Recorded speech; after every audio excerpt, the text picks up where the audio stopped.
Daniel Farke has just done his pre-match press conference ahead of Leeds travelling away to Arsenal this weekend, and I've watched it so you don't have to. I've watched the presser, I've made a load of notes, and I'm going to go through the key topics with you all. Thank you so much to everyone who showed a load of love on the last one of these videos. There were so many comments, I appreciate it a lot.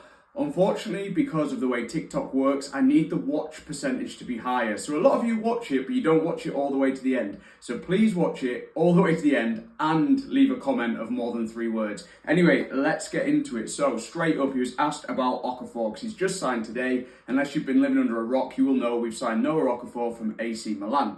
He says he's a quality signing, he's the perfect age, he's played at a high level, and he has all the skills that are required to play in the Premier League. We will help him to find consistency that he's maybe lacked a little bit in his previous seasons.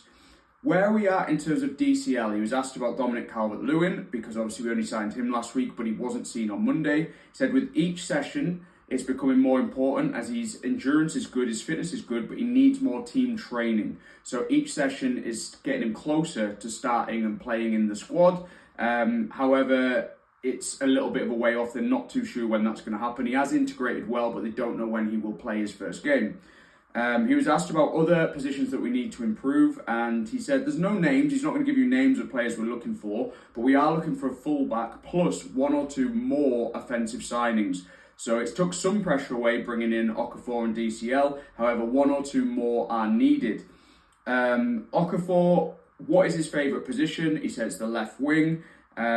He fits perfect as a Solomon replacement, but he can also be used as a false 9, and he's got really good pace and he's really good at dribbling. So it's another winger to add to quite a lot of wingers. How is Ethan Ampadu? So this is the bad news, guys. Ethan Ampadu has an MCL injury. He is going to be out definitely until the international break. Hopefully he returns after the break. Ethan does have a record of returning from injury quickly, but this is a blow to us. In terms of Arsenal, we're very aware it's going to be a tough test. They are strong all over the field. Won't speak too much in advance about how we're going to line up. We aren't going to sell our DNA. We won't park the bus. We won't just sit back and defend, which is all good to hear.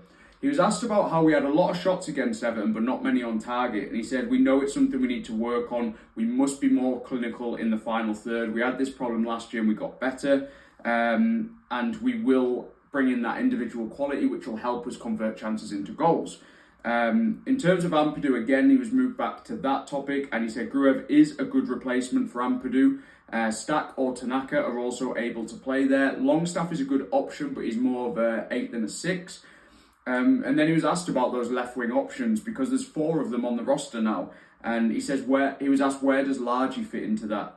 He says it's important for our wingers to be flexible. James, Harrison, Nonto can all also play on the right, as can Largy. It does depend on which fullback we're playing as to who plays on which side and the opponent we're playing against, and also what they're showing on the training pitch, which is hinting that Largy Ramazani isn't showing enough on the training pitch to be in that starting 11 or get the game time. He said, our physios have done a fantastic job with Byram and Solomon over the last 12 months, and hopefully we could do the same with our new signings. We need to keep them healthy, but we don't have the opportunity to spend 60-70 million on one player, so we do have to take punts on these players that maybe do have injury records, and to get them at a relegation battling club like Leeds is difficult. Anyway, that's the summary. Hopefully you've all watched it to the end, and I'm going to get paid for making these videos at some point. We did make about $5 from last week's video, but hopefully this one does better. So make sure you're commenting and make sure you're liking, sharing, interacting. Appreciate it.